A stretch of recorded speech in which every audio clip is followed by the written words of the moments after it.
Je prends juste un exemple, parce que vous nous dites la seule limite, c'est le racisme et l'antisémitisme. Je vais prendre un exemple, je déteste ça, franchement, mais je vais prendre un exemple qui me concerne. On a un humoriste, pardonnez-moi, mais si vous avez trouvé ça drôle ou si vous trouvez que c'était sur le terrain de l'humour, il faut voir, qui expliquait.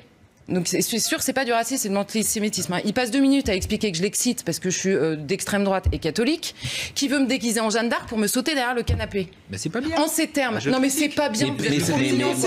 Mais la société, vous avez vu le président de la République ou Monsieur Castex monter au créneau. Un seul journaliste hors Pascal Praud s'indigner de cette affaire. Moi je me suis indigné. Il n'y en a pas eu un seul. On a encore une fois un président de la République qui nous chante hier les louanges de son Premier ministre en nous disant que le cap est bon et que ce cap qu'il donc suit depuis 3 ans, a été parfaitement suivi par lui et son Premier ministre qui sont d'accord sur tout. C'est ça qu'il nous a dit hier, quand même. Le lendemain, il change de Premier ministre. Pourquoi ? Parce que nouveau chemin, nouvelle étape. Non, parce qu'il nous prend pour des cons. Pour vous dire le fond de ma pensée, je trouve même qu'il y a quelque chose à la fin d'assez raciste à penser qu'entre un noir et un blanc, on va pardonner aux noirs de dire la même chose qu'on ne pardonnerait jamais à un blanc. Un blanc qui dit ça en inversant les mots, vous lui pardonneriez jamais. Je vois ces images, je pense déjà au grand discours sur l'accueil. L'accueil, parce que là, ça fait partie de l'accueil, parce que vous savez que en l'occurrence sur cette partie-là, et c'est peut-être la différence d'ailleurs avec les trafics de drogue plus conventionnels aujourd'hui en France, mais le trafic de crack, les dealers de crack, on les appelle les modous. Le mot modou vient même du wolof, en fait, du dialecte sénégalais. Donc il y a beaucoup d'étrangers. C'est une drogue qui touche énormément les mineurs isolés. On en voit dans ces quartiers-là. C'est des zombies, en fait. Le crack, mais rend les gens absolument zombies. Donc ils font extrêmement peur, ils sont très agressifs, il y a beaucoup effectivement de migrants, donc il y a cette question-là que personne ne veut toucher de près. Ensuite, il y a la question, parce que Anne Hidalgo, elle dit que l'État, elle veut que l'État prenne en charge, mais elle propose en l'occurrence de mettre des salles de shoot. Alors, proposer aux riverains de mettre une salle de shoot là, ou aller parler aux riverains du 10e arrondissement qui ont déjà une salle de shoot chez eux. C'est l'enfer, évidemment, parce que les gens ne restent pas dans la salle, il y a des seringues autour, il y a les gens qui sont autour. Alors, sur un plan strictement sanitaire, c'est peut-être mieux. Je sais qu'il y a un rapport qui était sorti disant que c'était mieux contrôlé pour les toxicos eux-mêmes, mais pour les riverains, c'est un enfer. Il y a des reportages de gens qui expliquent que quand ils sont au rez-de-chaussée, ils sont obligés de mettre des barreaux à leurs fenêtres tellement ils ont peur la nuit que les mecs débarquent. Donc en fait, il y a les solutions qu'il faudrait prendre, mais pour le trafic de drogue, là pour le coup, c'est la même chose. C'est des solutions tellement drastiques par rapport à, je pense au mot d'état de droit, je pense au mot de tous les traités qu'on a signés ces dernières années, qui sont absolument inadaptés. Pas une question de relativisme, c'est une question de positionnement politique que je relève. Il y a des victimes, et des victimes d'actes parfois beaucoup plus graves. On parlait à l'instant de cette jeune fille qui avait été violée parce que toutes les Françaises sont des putes, violées et tuées. Elle en est morte après avoir été violée. Ça ne fait pas, la une des journées, ça ne fait pas des émissions. C'est simplement... Je ne suis pas sûr que ce que vous disiez soit juste. Ouais, bien sûr que si. On parle de racisme anti-blanc, c'est en permanence un sujet de discussion. Est-ce qu'il existe ou pas le racisme à l'égard des personnes noires ? Personne ne remet en cause son existence. Certains même disent, Charlotte, que la guerre est perdue d'avance. C'est aussi votre sentiment ou pas ? D'avance, pas forcément, mais pour l'instant, elle est perdue. Mais parce que, précisément, il y a beaucoup d'acteurs qui disent qu'elle est perdue parce qu'elle n'est pas menée, en réalité.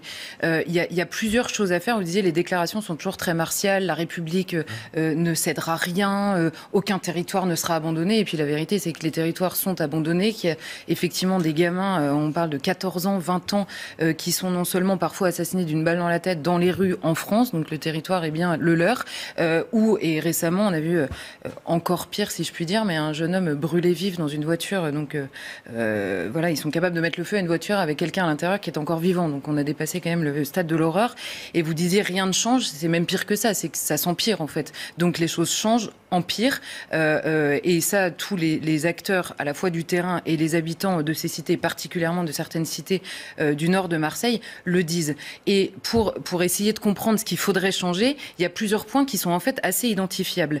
Il y a d'abord permettre aux policiers qui sont sur le terrain, qui continuent à aller sur le terrain, de faire leur travail. Ça prend plusieurs formes. Il y a d'abord la question de la procédure pénale, on en a beaucoup parlé, notamment dans cette émission, mais on y revient à chaque fois. C'est une procédure d'abord de plus en plus complexe, et ensuite une procédure qui veut toujours plus de transparence. Mais qui dit de la transparence ? C'est-à-dire qu'un policier, pour poser une balise, il est obligé de le déclarer, de demander l'autorisation, de le mettre dans la procédure qui est toujours plus accessible aux avocats, avocats et notamment aux avocats de la partie d'en face. Donc les délinquants sont eux-mêmes au courant. Or précisément nos générations, elles arrivent après l'histoire de l'esclavage, après l'histoire de la colonisation. J'en ai entendu parler énormément pendant mes cours d'histoire et la supériorité de la culture française ou des Blancs dont ils parlent, elle a existé historiquement.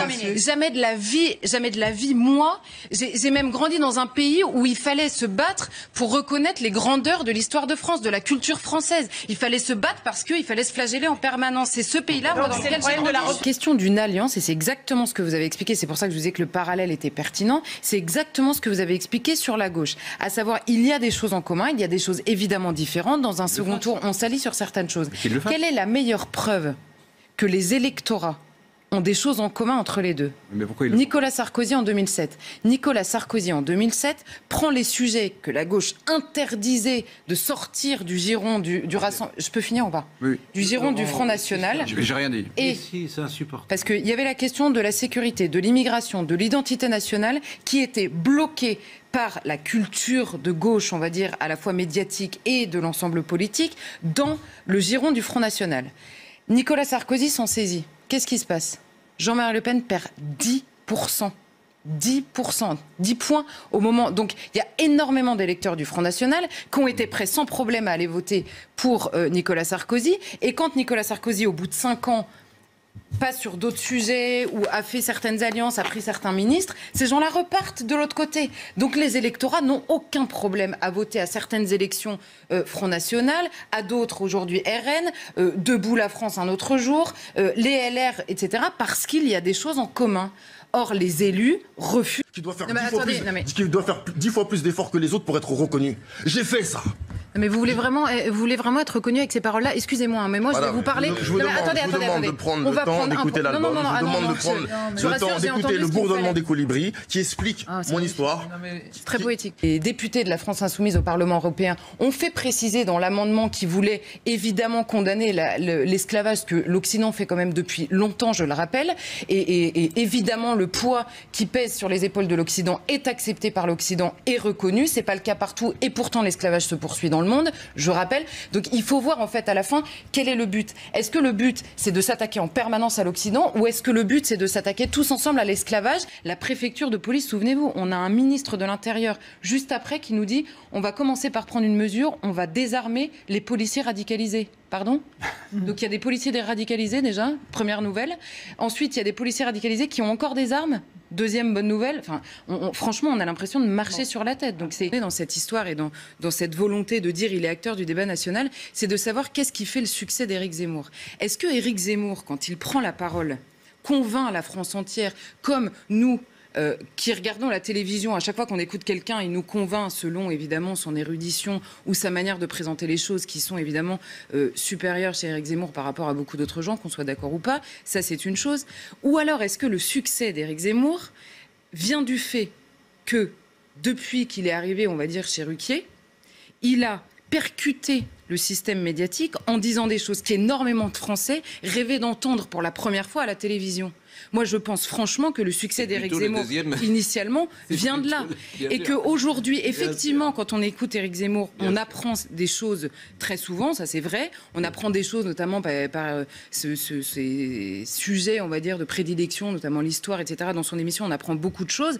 Mais l'adhésion, on va dire, qui risquerait demain d'être politique, elle est évidemment préalable. Et ça fait une immense partie de son succès. Personne ne comprendrait, encore une fois, que Éric Dupond-Moretti, qui quand même nous a fait un sketch pas possible, en portant plainte, puis en retirant sa plainte au moment où il devient... Non mais faut quand même se souvenir qu'au moment où il déposait plainte, il nous expliquait que ce pays était similaire à la Corée ou au Venezuela. Il en devient le garde des Sceaux une semaine après. A priori, il s'est un petit peu calmé quand même. Donc je pense qu'il faut quand même séparer le Éric Dupond-Moretti, avocat qui fait son sketch. Là, sur la question de l'esclavage, je crois que tous les peuples du monde ont réduit leurs voisins en esclavage. Ça existait partout dans toutes les civilisations. Les Noirs ont vendu leurs frères noirs. Ouais. Les Arabes... En tant qu'industrie, c'est à moi de parler là, par pitié. Quoi. Et par ailleurs, je constate encore une fois qu'il y a malheureusement dans le discours antiraciste une racialisation du débat qui leur appartient et qui est insupportable, quoi, franchement. C'est plus facile sur la play, quand tu perds tu réessayes, c'est plus facile sur la play, quand tu perds tu réessayes.